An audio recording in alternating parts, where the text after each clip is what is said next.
चला तर मंडळी, कुडकुडत्या थंडीमध्ये वाफाळत्या चहासोबत खाण्यासाठी कुरकुरीत पदार्थ करूया। 2 मका घेतलेले आहे, छान असे ज्यूसी आहे। मस्त यांना चिरून घ्यायचे आहे, दाणे काढून घेऊ नका, चिरूनच घ्या। चिरलेले मक्याचे दाणे एका बोलमध्ये काढायचे, त्यामध्ये एक चिरलेला कांदा, मिरची चिरलेली, कोथिंबीर, पाव चमचा हळद आणि रंगासाठी काश्मीरी मिरची पावडर घालायची आहे।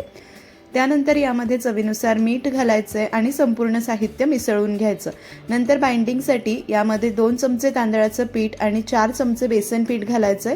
नंतर लागेल तसं बेसन पीठ आपण वाढवू शकतो। छान असं मिसळून घ्यायचं। नंतर हाताने चांगलं चुरून मिक्स करायचं, म्हणजे मक्याच्या दाण्यांच्या मॉइश्चरमध्ये हे चांगलं मिक्स होतं।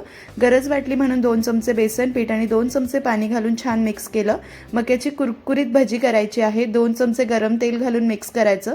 चांगल्या गरम तेलात मध्यम ते मोठ्या आचेवरती भजी तळून घ्यायची। अतिशय कुरकुरीत होतात, 10 मिनिटात तयार होतात। आवाज ऐका, नक्की करा। आवडली तर लाईक शेअर करा।